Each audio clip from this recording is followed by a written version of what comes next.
పిన్నెల్లి అవును. ఇంతవరకు కనపడకుండా తిరుగుతున్నారు అనేది? యాహ్! సార్ తమరికి అదేవిధంగా ప్యానెల్‌లో ఉన్నటువంటి పెద్దలకు, ఏబిఎన్ వీక్షకులందరికీ కూడా నమస్కారాలండి. ఇప్పుడు మాచర్లలో జరిగినటువంటి సంఘటన హేయమైన చర్యని అని ఎలక్షన్ కమిషన్ ఆఫ్ ఇండియా వాళ్ళు మాట్లాడటం. దాని తర్వాత ఒక వీడియో బయటకొచ్చిన తర్వాత కూడా మరి వైకాపా నాయకులు నిస్సిగ్గుగా ఈ వీడియో మార్ఫింగ్ చేశారు అని చెప్పి ప్రెస్ మీట్లు పెట్టారు.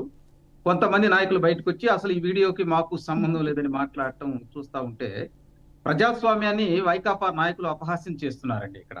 ఇప్పుడు అసలు వాస్తవంగా ఈ పిన్నెల్లి సోదరులు ఏదైతే పోలీసులు ఈ కేసు సుమోటోగా తీసుకొని ఎలక్షన్ కమిషన్ ఆఫ్ ఇండియా వాళ్ళు చర్యలు తీసుకోమన్నారో అప్పుడు ఈ డ్రామాకి వాళ్ళు తెరలేపడం జరిగింది. ఇక్కడి నుంచి హైదరాబాద్ పారిపోవటం. ఇక్కడ ఇంకోటి కూడా ఉందండి. ఈ కేసులో కీలకంగా ఏందంటే పోలీసుల అసమర్థత, పోలీసుల నిస్సహాయత.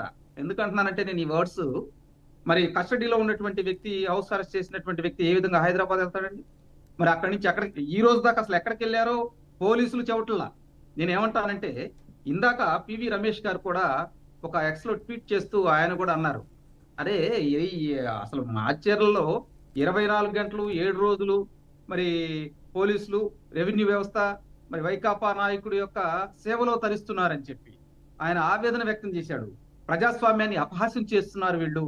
ప్రజాస్వామ్యంలో ఏదైతే మనం జరగకూడదనుకున్నామో అది జరిగిపోతూ ఉంది అని చెప్పి ఆయన ఎక్స్‌లో ట్వీట్ చేస్తూ ఇంకా కొన్ని కామెంట్లు కూడా పెట్టాడు. ఎప్పుడైనా గాని పిల్లిని ఎలుక తమరటం చూస్తున్నాం ఇక్కడ. ఒక పిల్లి ఎలుకను తమిలిద్దండి మామూలుగా. ఇక్కడ ఎలుక పిల్లిని తగులుతుంది అని చెప్పి ఆయన ట్వీట్ పెట్టడం ఇయన్నీ చూస్తా ఉంటే మరి ఆంధ్రప్రదేశ్‌లో ప్రజాస్వామ్యం ఉందా అని చెప్పి అందరికీ అనుమానం కలుగుతుంది. దీంతో పాటు పిన్నెల్లి మీద ఈ ఇలా 307 కేసు పెడతాం. ఏదైతే నంబూరి శేషగిరిరావు గారు ఆయన సమస్యాత్మకమైనటువంటి బూత్ ఉంది కదా! ఆ హ్మ్. బూత్ దగ్గర జరిగినటువంటి గొడవలో మరి శేషగిరిరావు కంప్లెయింట్ ఇయటం. అది కూడా ఆ వీడియోని చూసే పోలీసులు మరి ఇలా ఆయన మీద అటాక్ జరిగింది కూడా తీసుకున్నారంటే, పిన్నెల్లి ఎక్కడుందో ఎందుకు చెప్పరండి? ఆయన పిన్నెల్లి అసలు ఆ సోదరులు ఎక్కడుండారు? ఈ రోజు కూడా పోలీసులు అతనికి వత్తాసు పలుకుతూ ఉన్నారు. దీంతో పాటు గౌరవ హైకోర్టు ఏమో 6వ తారీఖు దాకా మరి పిన్నెల్లి నర్సరావుపేటలోనే ఉండాలి. మాచర్ల రావటానికి వీల్లేదు అని చెప్పి ఒక విధంగా నియోజకవర్గ బహిష్కరణ చేశారు. దీని మీద కూడా నిస్సిగ్గుగా వైకాపా పార్టీ నేతలు మాట్లాడుతున్నారు. హ్మ్. మనం చూసాం గతంలో ఏ రాజకీయ పార్టీ వాళ్ళైనా కానీ గౌరవ హైకోర్టు ఒక స్టే ఇచ్చినప్పుడు లేకపోతే ఆ కేసులో పూర్వాపరాలు పరిశీలించేటప్పుడు ఆ కేసుకు సంబంధించి అక్కడ ప్రెస్ మీట్లు పెట్టరండి. హ్మ్. ఎందుకంటే మళ్ళీ కోర్టు సుమోటోగా తీసుకునిద్ది. కానీ ఇక్కడ విచిత్రం ఏందంటే మరి వాళ్ళ నాయకులందరూ కూడా ఈయన సజ్జల రామకృష్ణారెడ్డి ప్రెస్ మీట్ పెట్టి బాహాటంగా చెబుతూ ఉన్నారు. అసలు మాకు సంబంధం లేదని అనటం, ఒక పక్కన ఎలక్షన్ కమిషన్ దోషిగా చెప్పటం. దీంతో పాటు అసలు తెలుగుదేశం పార్టీ, జనసేన, బీజేపీ వీళ్ళందరూ కలిసి ఏదో మా మీద చేస్తున్నారని మాట్లాడటం. ఇయన్నీ చూసినప్పుడు ఎందుకు పోలీసులు నిశ్శబ్దంగా ఉన్నారండి? మీరు హ్మ్. అక్కడ ఓటింగ్ ప్యాటర్న్ చూసుకోండండి. దాంతో పాటు ఏందంటే కండ్లగుంట్ల గ్రామంలో ఉన్నటువంటి నోముల మాణిక్యాలరావు. అతను గూడా ఇప్పుడు పిన్నెల్లి ఈ వాళ్ళు రిగ్గింగ్ చేశారండి. మా కుటుంబాన్ని గూడా చంపుతామని బెదిరించారు. నన్ను గూడా కొట్టారని చెప్పి అతను గూడా ఇప్పుడు కేసు పెడతం జరిగింది. అది బూత్ నంబర్ వచ్చేసి 114. ఇందాక బూత్ నంబరు 202. ఇక అసలు ఆంధ్రప్రదేశ్‌లో ఏం జరుగుతుందండి? ఎలక్షన్ కమిషను వాళ్ళు సరైన నిర్ణయాలు తీసుకుంటున్నారా అంటే ఒకంత అనుమానం కలుగుతూ ఉంది. నేను ఎందుకు అంటున్నానంటే ఈ మాటలన్నీ కూడా ఇప్పుడు ఏదైతే కోడ్ ఆఫ్ కండక్ట్ వచ్చిందో అప్పటి నుంచి కూడా ఎలక్షన్ కమిషన్ పర్యవేక్షణలో ఉండాలి పోలీస్ వ్యవస్థ. కానీ ఈరోజు పోలీస్ వ్యవస్థ ఎందుకు వైకాపా పార్టీ యొక్క ప్రతినిధులకు అంటకాగుతూ ఉంది? ఈ హ్మ్. రాష్ట్రంలో చూడండండి. మీరు ఇక్కడ ఆంధ్రప్రదేశ్‌లో ఇప్పుడు ఎందుకు మాచర్ల సంఘటన అందరూ మాట్లాడుకుంటున్నారు? ఎందుకు అక్కడ దాడులు జరుగుతున్నాయి?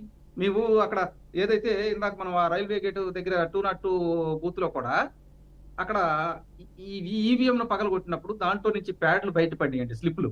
ఆ వీవీప్యాట్‌లో నుంచి. ఆ స్లిప్పుల్లో 22 తెలుగుదేశం పార్టీకి ఉంది సైకిల్ గుర్తు. 6 వైకాపాకు ఉంది. వాస్తవంగా అది సమస్యాత్మకమైనటువంటి బూత్ అండి. మేము గతంలో కూడా ఇక్కడ ఏం చేసామంటే దీన్ని మేము ఎలక్షన్ కమిషన్ ఆఫ్ ఇండియా వాళ్ళకి అదే విధంగా ఆంధ్రప్రదేశ్‌లో ఉన్నటువంటి ఎలక్షన్ కమిషన్‌కి వీళ్ళిద్దరికి కూడా ఇచ్చాం. ఏవండీ ఈ బూతు సమస్యాత్మకమైనటువంటి బూతు. ఇక్కడ గతంలో కూడా రిగ్గింగ్‌లు జరిగినాయి. దీంతో పాటు 10 బూతులు ఉన్నాయి అని చెప్పి కూడా మేము వివరణాత్మకంగా ఇయటం జరిగిందండి.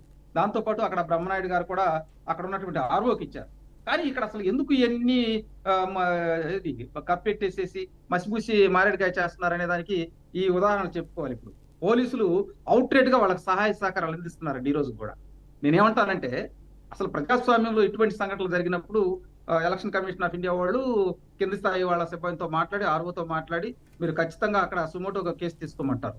ఇక్కడ ఇంకొక విచిత్రమైన సంఘటన ఏంటంటే అక్కడ సాధారణమైనటువంటి ఎంప్లాయీస్ బలవుతున్నారండి ఈ రోజు. అక్కడ ఆ పోలింగ్ అధికారిని, ఇంకొక సహాయకురాలిని వాళ్ళిద్దరిని సస్పెండ్ చేశారు. వాళ్ళతో పాటు ఇద్దరు కానిస్టేబుల్ ఎవరో సస్పెండ్ చేస్తున్నాం అంటున్నారు. ఈ అన్నిటికీ కారణమైనటువంటి ఎమ్మెల్యే సోదరుల మీద ఎందుకు చర్యలు తీసుకోవట్లేదండి? అసలు వాళ్ళని అరెస్ట్ చేయాలి కదా. గౌరవ హైకోర్టు ఒక స్టే ఇచ్చేసింది. ఆ మట్టికి ఎటువంటి మాటలు మాట్లాడుతుంది. మేము కూడా గౌరవ హైకోర్టుని గౌరవంగానే పరిగణలోకి తీసుకొని నేను దాని మీద మాట్లాడు. కానీ ఇక్కడ ఏంటంటే ప్రజాస్వామ్యంలో జరగాల్సిన నష్టం జరిగిపోతే రేపు ఇంకోటి కౌంటింగ్ అప్పుడు 10 బ్యాలెట్లు పగలగొడతారు సార్. దానికి ఎవరు బాధ్యులు? ఇప్పుడు తూతూ అవును, మంత్రంగా కేసులు ఇటువంటివన్నీ కూడా జరుగుతాయన్న ఇంటెలిజెన్స్ సమాచారం కూడా ఉందనే భద్రతను పెంచాలని కేంద్ర ఎన్నికల సంఘం ఆదేశించడం ఇవన్నీ జరిగిపోతా ఉన్నాయి. ఇక్కడ ఒకటండి, మీకు వచ్చిన అనుమానం 8 బలగాలను పంపించారు ఇవాళ ఎక్స్ట్రా. నేను అంటాం అవును. అసలు సరే. దొంగ చేసేవాడు ఒక ప్రీ ప్లాన్డ్ గా వస్తే వాడిని కట్టడి చేయాల్సింది పోయి మేము పోలీస్ కట్టడి చేస్తామంటే వాడు ఎక్కడైనా కానీ దొంగతనం చేస్తాను రెడీగా ఉంటాడు. ఓకే. ఈవీఎం ధ్వంసం చేస్తానికి వాళ్ళు ఒక్క రెడీగా నిమిషం. ఉంటారు. యా. ఒక